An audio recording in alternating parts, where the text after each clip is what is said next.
Olá, bem-vindos a mais uma conversa aqui sobre as Escrituras. Hoje a gente vai mergulhar em Êxodo 29. Oi, isso mesmo, um capítulo assim bem denso, né? Cheio de detalhes sobre como os sacerdotes eram consagrados lá no Antigo Testamento. Exato. E os sacrifícios também.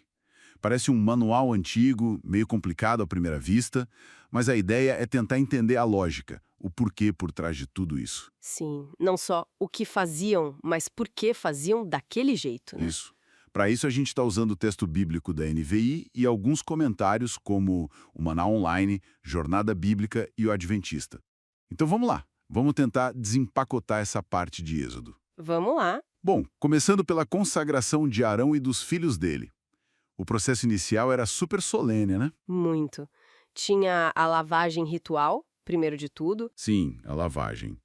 E depois vinham as roupas especiais, túnica, colete sacerdotal, o peitoral com as pedras, turbante, a coroa sagrada. Tá tudo ali descrito nos versículos 4 a 6. Uma paramentação completa, né? Totalmente. E culminava com a unção de Arão, só ele, né? Com o óleo sagrado. O versículo 7 fala disso. A precisão dos detalhes é impressionante. E o fascinante aqui, eu acho, é essa ligação muito clara entre o físico e o espiritual. Essa lavagem, por exemplo, essa pureza física, Sim, fontes como o comentário adventista veem isso como um símbolo, sabe, da pureza moral, espiritual, que era essencial para poder servir a Deus ali no tabernáculo. faz sentido. E a unção com óleo. A unção já aponta para a capacitação divina. O óleo muitas vezes simboliza o Espírito Santo, né? Então, era como se Deus estivesse equipando, separando Arão para aquela função específica.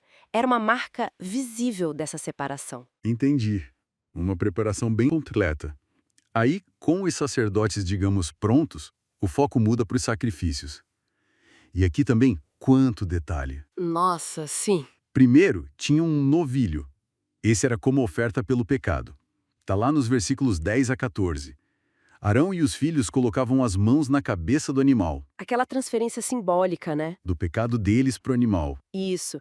Aí o sangue era aplicado no altar, em partes específicas, mas olha que interessante. A maior parte do novilho, a carne, a pele, tudo isso era queimado fora do acampamento. Exato, sinalizando que o pecado tinha que ser removido completamente da presença de Deus e da comunidade. Depois do novilho, vinha o primeiro carneiro. Esse era um holocausto, versículos 15 a 18. Sim, o holocausto, que era totalmente queimado no altar. O texto diz que era um aroma agradável para Deus, simbolizando talvez uma entrega total. Exatamente, uma dedicação completa a Deus. Mas aí vem o segundo carneiro. Ah, o segundo carneiro, esse é o da consagração mesmo, né? Versículos 19 e 20. Esse mesmo. E aqui o ritual com o sangue fica, nossa, muito específico. Fica mesmo. O sangue era aplicado na ponta da orelha direita, no polegar da mão direita e no dedão do pé direito de Arão e dos filhos. Por que isso, hein? Então, a interpretação mais comum, que a gente vê em várias fontes, é que isso consagrava as partes do corpo relacionadas ao serviço. A orelha, para ouvir a palavra de Deus, Certo. a mão direita ou polegar, para realizar o trabalho sacerdotal corretamente, As ações? isso, as ações, e o pé direito, o dedão, para andar nos caminhos de Deus, para ter uma conduta santa. O corpo todo simbolicamente dedicado ao serviço. Que demais isso, muito simbólico. Muito. E mostra também, como você mencionou antes, sobre a oferta pelo pecado, que os próprios sacerdotes, sendo humanos, né, eram falhos. Sim, claro. Eles também precisavam de expiação. Precisavam ser purificados antes de poderem interceder pelo povo. O Maná Online, a Jornada Bíblica, todos destacam isso. A fragilidade humana, mesmo ali no sacerdócio. É verdade.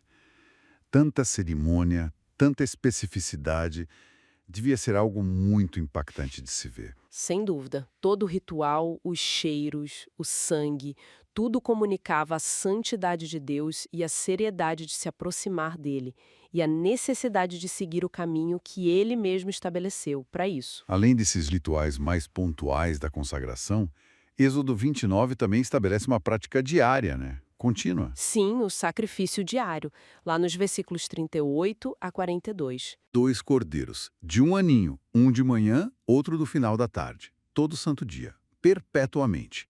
E junto iam ofertas de farinha, azeite, vinho. O texto chama de holocausto contínuo. E isso levanta uma questão importante sobre a necessidade de mediação constante, né?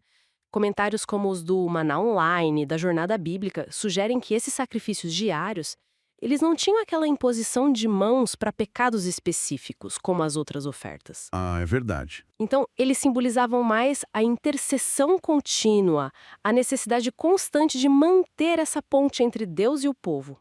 Muitos veem nisso, teologicamente falando, uma figura da intercessão de Jesus. Como em Hebreus, né? Que fala da intercessão incessante de Cristo. Exatamente, Hebreus 7, 25.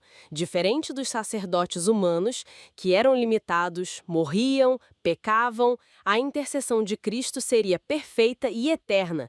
Esse sacrifício diário apontava para essa necessidade constante, que só seria plenamente resolvida em Cristo. Interessante essa conexão. E todo esse sistema, todos esses rituais detalhados, tinha um propósito maior, que o próprio capítulo declara no final, né?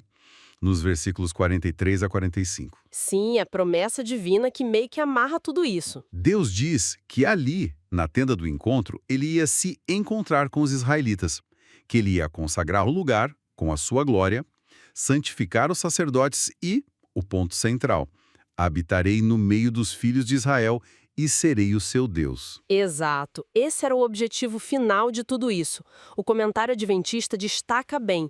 Os rituais eram um meio que Deus estabeleceu para que a sua presença santa, a Shekinah, pudesse habitar no meio de um povo que era, bom, imperfeito, pecador. Era forma de possibilitar essa comunhão que Deus desejava. Isso mostra o desejo de Deus por relacionamento, por estar perto do seu povo. Mesmo sabendo da dificuldade que a santidade dele e a pecaminosidade humana representavam. Os rituais eram essa ponte. Então, resumindo o que a gente viu, uma consagração super detalhada mostrando a santidade necessária e a purificação. Diferentes sacrifícios, cada um com seu simbolismo, expiação, dedicação e um sacrifício diário, apontando para essa necessidade de intercessão contínua. E tudo isso, no fim das contas, para viabilizar a presença de Deus no meio do povo. Exatamente. E sabe, fica uma reflexão, né?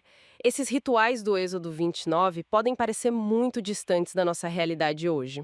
Mas as questões que eles levantam são universais, atemporais. Como assim? Haja consciência da nossa própria imperfeição, a busca por reconciliação com o divino, com o sagrado, a necessidade que a gente sente de ter uma conexão, uma presença divina constante que nos guie, que interceda por nós. São anseios muito humanos. É verdade. Então, a pergunta que fica talvez seja: como é que as nossas linguagens, as nossas práticas espirituais hoje tentam responder a essas mesmas necessidades profundas? Essa busca por conexão, por perdão, por sentir a presença de Deus, que naquele tempo era expressa através desses sacrifícios tão elaborados. Fica aí pra gente pensar.